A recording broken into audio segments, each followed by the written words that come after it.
జగద్ధాయ రాజమగుట సువర్ణమణిగణ రాజరాజేశ్వర సుయోధన సార్వభౌమ శరాఘాతాలతో ఛిద్రమై ఊపిరి ఆవిరై దిగంతాల సరిహద్దులు చెరిగిపోతున్న వేళ అఖండ భారత సామ్రాజ్యాన్ని కురుక్షేత్ర సంగ్రామంలో కానుకగా ఇస్తానని శుష్క వాగ్దానాలు వల్లవేసిన ఈ దౌర్భాగ్యుడికి కడసారి దర్శనం కల్పిస్తున్నావా? నా దైవ స్వరూపమా, నన్ను క్షమించగలవా? క్షమించవలసింది నేను కాదు, నువ్వు రాధేయ. మహావీర కర్ణ రగులుతున్న ప్రతీకార వాంఛతో, అవధుల్లేని రాజ్యకాంక్షతో, అమానుషమైన స్వార్థంతో పాండవుల మదమణచడానికి నీవే సర్వసమర్థుడు అని గ్రహించి అంగరాజ్యాన్ని ఎరగా వేసి అఖండమైన రాజ్యభ్రాంతిని కలిగించి నీ ప్రాణాలను పణంగా పెట్టి నీకు తెలియని జూదాన్ని నీతోనే ఆడా.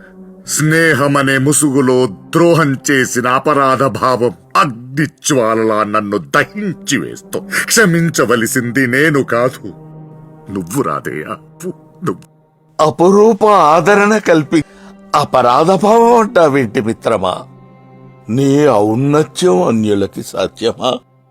నీచ కులమనే అగాధాన్ని చూపించి నా అస్తిత్వానికి భంగం కల్పించినప్పుడు అక్కున చేర్చుకుని అనర్ఘరత్న ఖచ్చిత సింహాసనాన్ని, అంగరాజ్యాన్ని అరగడి అయినా ఆలోచించకుండా నాకందించావు హితుడా. అవనికి వెలుగులు పంచే ఆదిత్యుడు అంధకారంలో వదిలేశాడు. కడుపు కోతగా భావించి కన్న తల్లి అనాథగా వదిలేసింది. విద్య నేర్పిన గురువు పరమ కిరాతకంగా శాపగ్రస్తుణ్ణి చేశాడు. దాతృత్వాన్ని ఆసరాగా తీసుకుని దేవేంద్రుడు శక్తిని హరించాడు. ఓర్మికి ప్రతీకగా పరిడవిల్లే భూమాత సైతం ఆగ్రహించింది. ఇందరి వల్ల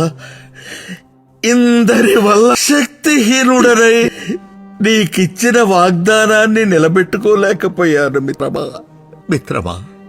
నీ దయ ముందు నా జీవితం ఎంత? ఈ జన్మకే కాదు హితుడా, జన్మ జన్మలకే ఈ రాధేయుడు నీ విధేయుడే మిత్రమా. ఆఖరి శ్వాస ఆసన్నమవుతుంది మిత్రమా.